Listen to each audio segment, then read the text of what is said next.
Barack Obama called Lee Kuan Yew a true giant of history. Yet, Lee cried after reluctantly declaring independence for his country. What happened? Today, I'm going to explain the viral clip.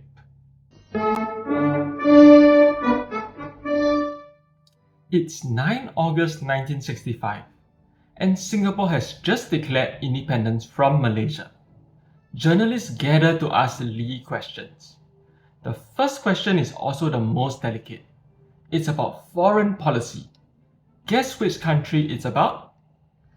Mr. Prime Minister, after these momentous pronouncements, what most of us of the foreign press would be interested to learn would be your attitude towards Indonesia, particularly in the context of Indonesian confrontation, and how you view to conduct relations with Indonesia in the future as an independent sovereign nation. I would like to phrase it very carefully because this is a most delicate matter. It's not Malaysia, but Indonesia. Indonesia is an extremely delicate issue, as it's waging an undeclared war with Malaysia. Just a few months earlier, Indonesian soldiers exploded bombs in Singapore's McDonald House, killing 3 people and injuring dozens more. Singapore now wants to be friends with Indonesia, but not in a way that endangers Malaysia. And Lee explains that. When a reporter gets his facts ridiculously wrong, Lee even answers in a light-hearted tone. Mr. Prime Minister, what is the attitude of the Singapore government of the payroll and the turnover taxes which has been imposed by you? By me? By the Singapore government. No, come, really. You know we fought that. So far, so good. And then Lee is asked a question that seems much less delicate than the first one. Could you outline for us the chain of events that led to this morning's proclamation? It's an obvious question for journalists, and yet it's the 9th question that was asked that day. Yes, I'm speaking partly from memory and partly from some notes which I made, which I thought would come, is bound to crop up. I made it in a hurry. This is the only question which he says he prepared for. I said, when I first met the Tunku at 12:30 on Saturday morning, I was still not convinced that in spite of everything Dr. Goh had told me, because he had been for a few days in discussion with the Malaysian ministers, I did not believe that there was no other way. Dr. Goh Keng Swee was then Singapore's finance minister. In late July, Lee tells Goh to press for a looser federation with Malaysia, similar to the Hong Kong-China arrangement now. Goh talks to Razak and Ismail, Malaysia's Deputy Prime Minister and Home Affairs Minister respectively. But Goh reports back that both Razak and Ismail wanted a separation. Ever the realist, Lee instructs Law Minister Eddie Barker to draw up legal documents for Singapore's separation, including a proclamation of independence. But Lee still believed he could change Malaysian Prime Minister Tunku Abdul Rahman's mind when they met on 7 August. I believed then that I could still convince the Tunku that there were a number of other ways of reducing communal tensions in Malaysia, such as a looser federation. Lee may have been right had he not chosen Goh Keng Swee to lead the negotiations. Among Singapore's ministers, Goh was the most pro-separation. Indeed, Lee didn't know at the time that Goh didn't follow his instructions. In an interview 30 years later, Goh said, "On 20th July 1965, I met Tun Razak and Dr. Ismail. I persuaded them that the only way out was for Singapore to secede completely. They were persuaded." Lee wrote in his memoirs, In 1994, I learned that Goh never pressed Razak for a looser rearrangement as I had asked him to. Lee never forgot this. Here's what he said at Goh's funeral. I had asked him to negotiate a looser federation, a rearrangement for Singapore, but to keep Singapore within the federation. He on his own decided, after discussions with them, that we should make a clean break. And he got Tun Razak and Dr. Ismail to agree. Yet Tun Razak was not persuaded for long. A few days later, he changed his mind. It was only when Goh said there was no other way out that Razak agreed to continue with the separation. Razak consulted the Tunku, who was agreeable. Even at the time when I was just beginning my discussions with him, I found it hard to believe that there was no other way. And so on August 7, 1965, Lee entered the Tunku's office saying, "We have spent years to bring about Malaysia. The best part of my adult life was to work towards Malaysia, from 1954 to 1963. Do you really want to break it up? Don't you think it is wiser to go back to our original plan, which the British stopped, for a looser federation or a confederation?"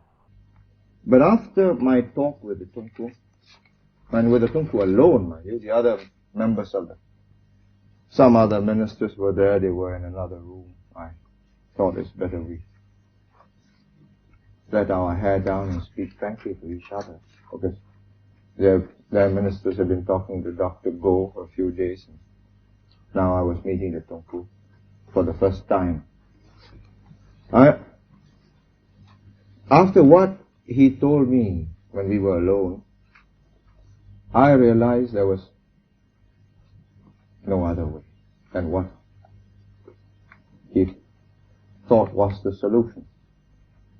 That means we have to leave Malaysia. Lee saw the Tunku's body language. It was obvious that the Tunku had made up his mind. And the Tunku replied, "No, I am past that. I have made up my mind. You go your way, we go our own way." And I knew from what he said, and he has an intuition about these matters, that we would all be in for big communal trouble if Singapore, or if I and my colleagues insisted on going on with Malaysia as it is. Indeed, big racial riots are looming on the horizon. Racial riots had already broken out twice in Singapore over the past year. Hundreds of people were either killed or injured. The Tunku and Lee can't stop arguing over racial issues. Their party speeches roused the masses. So on 6 August 1965, the UK High Commissioner to Malaysia tells London, the most likely outcome is renewed racial riots, possibly of a much larger scale than before. And we have no, I'll be quite frank, any other kind of Malaysia than a Malaysian Malaysia is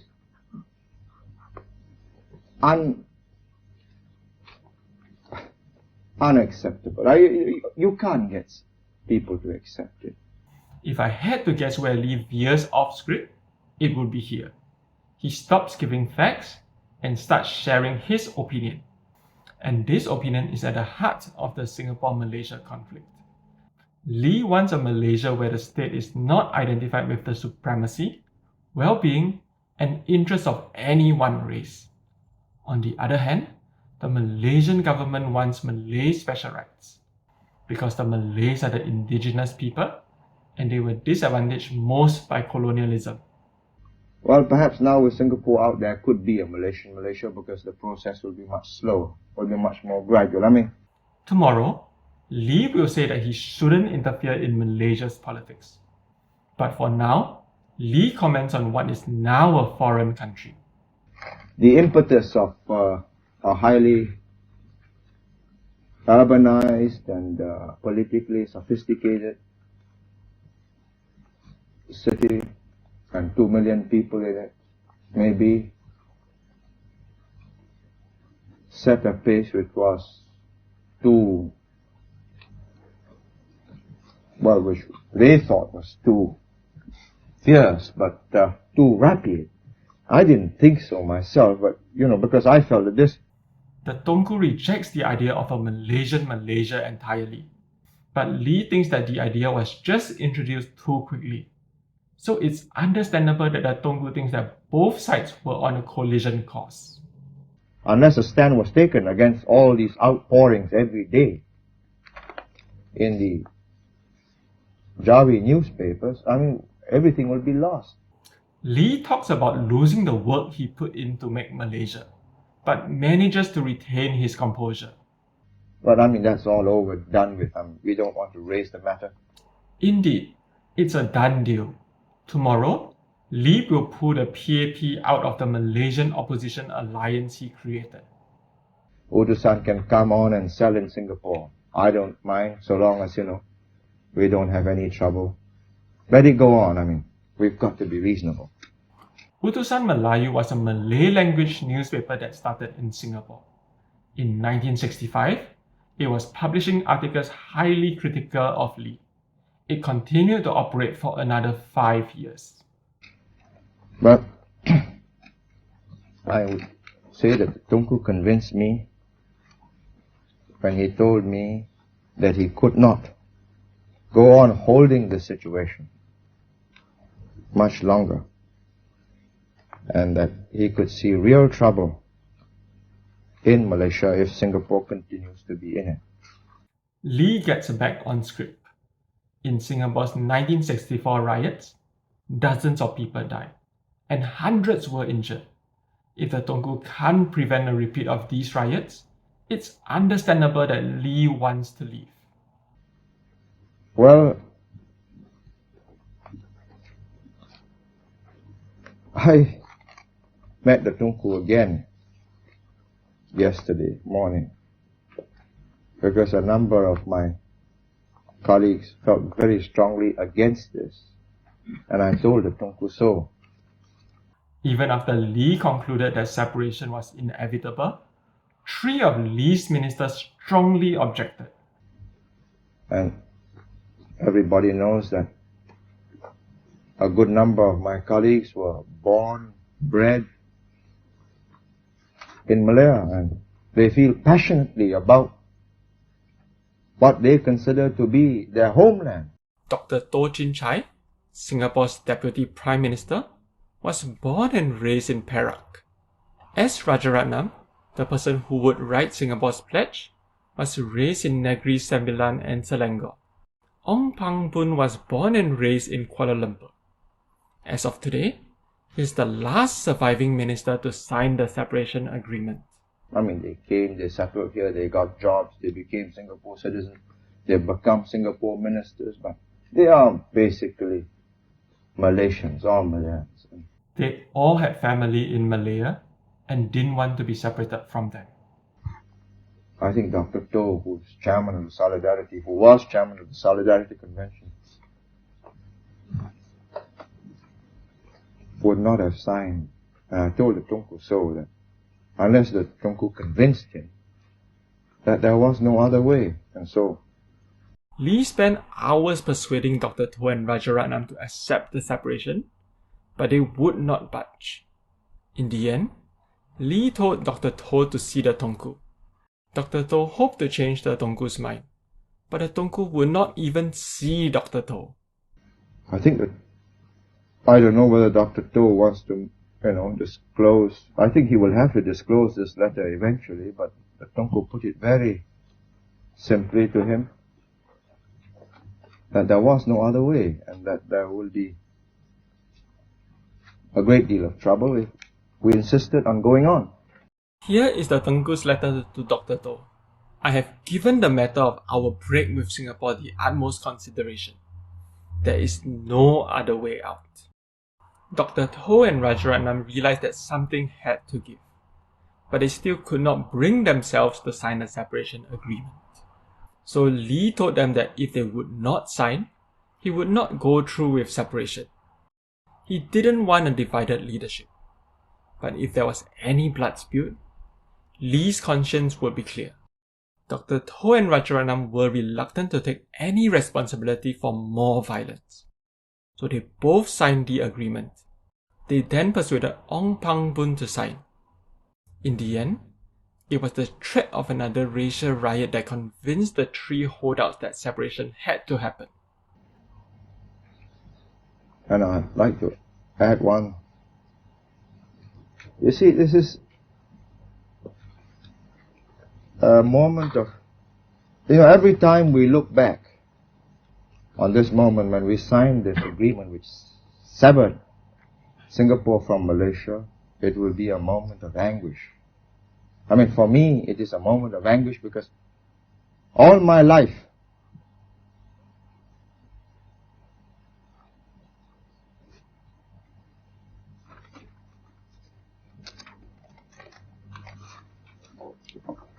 Lee has gone off script again.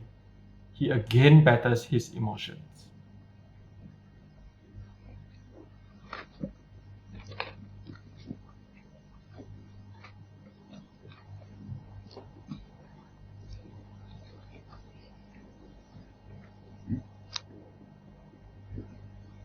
Lee finds it difficult to contain his emotions this time.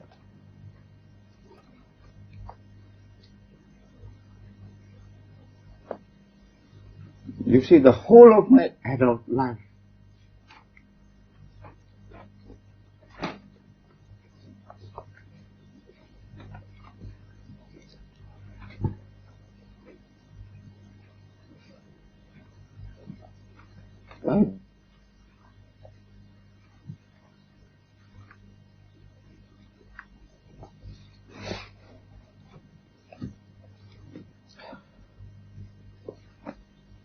I had believed in Malaysian merger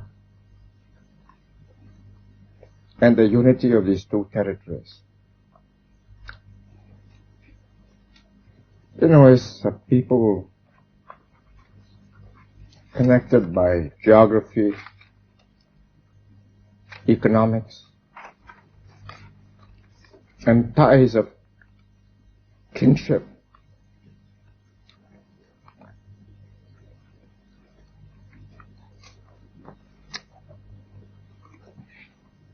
would you mind if we stop for a while?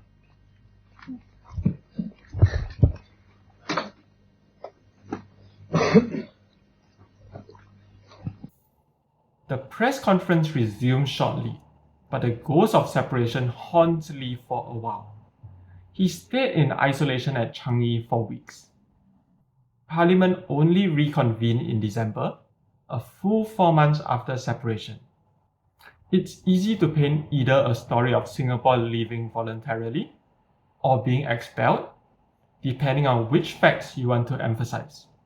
But I think we can all appreciate one thing. Singaporean history, Malaysian history, would be very different if these three ministers had said, "Let's stay."